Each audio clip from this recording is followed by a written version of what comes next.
was an accomplished singer and pianist, but he played by ear. He sang because it was something that he loved to do.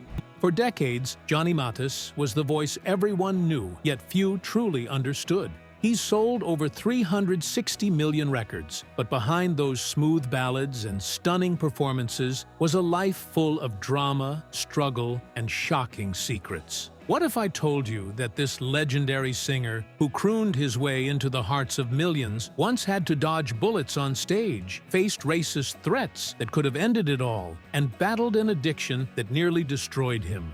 Now, at 89 years old, Johnny Mathis isn't staying silent anymore. The truth is, his life wasn't all about romantic ballads and holiday classics. Johnny Mathis was born on September 30th, 1935, in Gilmer, Texas, the fourth of 7 children in a family that lived and breathed music. His father, C.L.M. Mathis, was a violinist who believed in Johnny's potential so deeply that he saved $25 to buy a piano that didn't fit through the front door of their tiny San Francisco apartment. So, he took it apart and rebuilt it inside.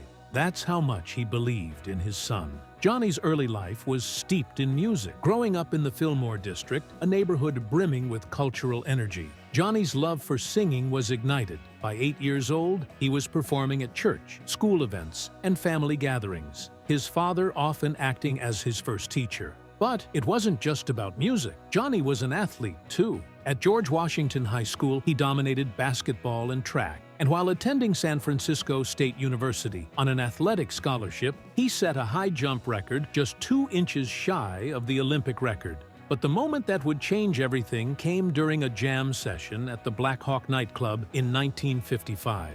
Helen Noga, the club's co-owner, heard Johnny sing and immediately saw something special. She became his manager, and soon Johnny found himself in front of Columbia Records' top execs. In 1956, at just 19 years old, Johnny signed his first recording contract. However, his debut album didn't quite hit the mark commercially. But that didn't stop Johnny. His true journey was just beginning. Under the guidance of Mitch Miller, a key figure at Columbia, Johnny shifted his focus from jazz to romantic ballads. And just like that, Johnny Mathis's career took off. In 1957, he released Wonderful, Wonderful and It's Not For Me To Say, songs that skyrocketed up the charts and showcased Johnny's smooth tenor voice. He was on his way to becoming a household name. But the breakthrough didn't come without its own set of challenges. Johnny's rise to fame wasn't just about music, it was about breaking barriers. As a black artist in the 1950s, Johnny faced racial threats and dangerous prejudice.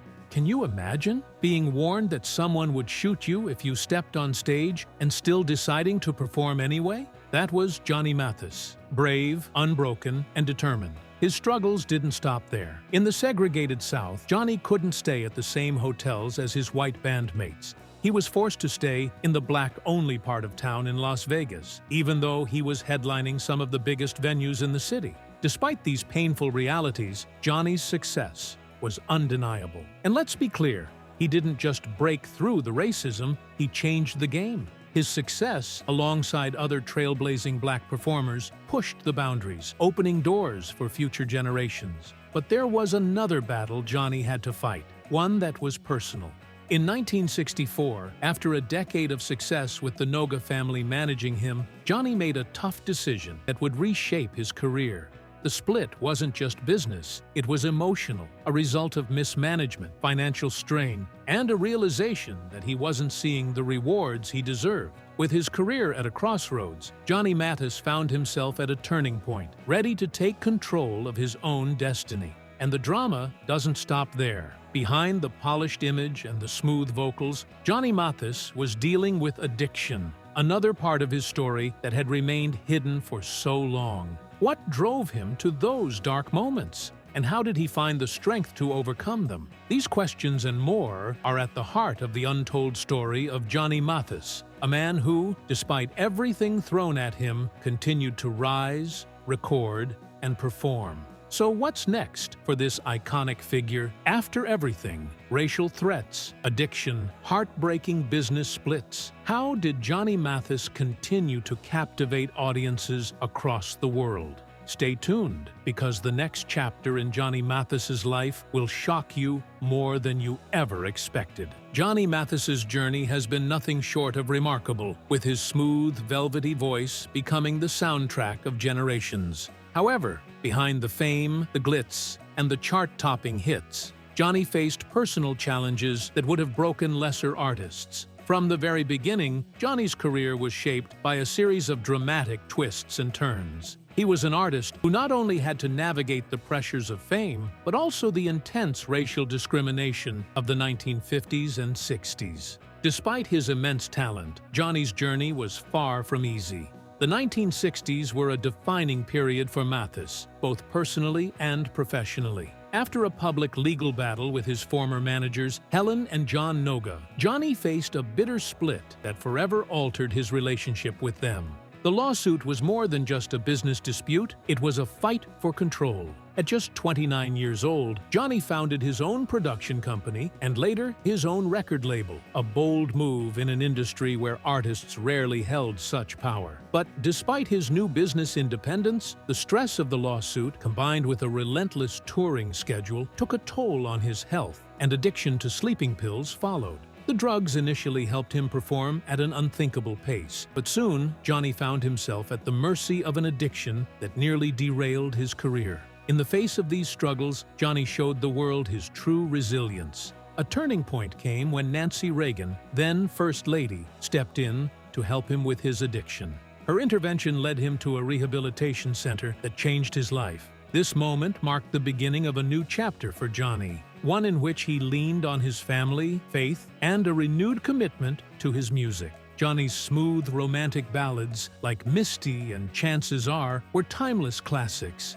and despite personal battles, his career continued to thrive. But not everything was smooth sailing in Johnny's life. In 1982, during what he thought was a private conversation, Johnny made a statement that would send shockwaves through the media. He casually acknowledged his homosexuality. The backlash was swift, with many fans turning their backs on him and others sending him death threats. At the time, being openly gay in the public eye was considered taboo, and Johnny was forced to pull back from speaking about his personal life. Yet, through it all, Johnny stayed true to his music, refusing to let the hate define him. Fast forward to 2017, and the world had changed. Society had become more accepting, and Johnny finally felt safe enough to embrace his truth publicly. The response was vastly different from the past. Instead of outrage, he received support from fans and the LGBTQ+ community, who had long admired his quiet resilience.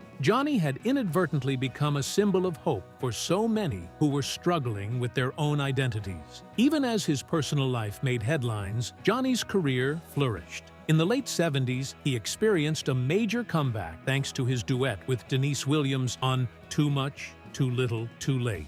It was a massive hit, topping charts across the world and earning multiple gold and silver certifications. His ability to adapt to changing musical landscapes allowed him to remain relevant, and over the decades, he collaborated with artists like Dionne Warwick, Natalie Cole, and Gladys Knight. Whether performing pop, soul, or even country music, Johnny's voice transcended genres, and his legacy continued to grow. Despite facing criticism early in his career, particularly from legends like Frank Sinatra, who dismissed his music as too soft, Johnny proved the doubters wrong. Sinatra, who once derided Johnny's style, later acknowledged his remarkable talent and distinctive voice. Over the years, even the critics who once scoffed at him had to admit the undeniable truth. Johnny Mathis was a legend. His influence on the music industry was so profound that in 2003, he received the Grammy Lifetime Achievement Award, and in 2024, Chances Are was added to the National Recording Registry by the Library of Congress. Johnny's legacy is immortal. and his music continues to captivate new generations. From early struggles with racism and addiction to becoming a voice for resilience in the LGBTQ+ community, Johnny Mathis's life has been a testament to strength, grace, and the power of music. Even today, as his timeless songs fill the airwaves, Johnny Mathis remains a true icon, one who not only survived the trials of life, but thrived in ways that will inspire for generations to come. Wow, what a journey Johnny Mathis has had. From overcoming personal battles to becoming a timeless icon, his legacy is truly unmatched. Don't forget to like, comment, and subscribe for more celebrity stories, and stay tuned for the next one. After all, some voices never fade, they only get stronger.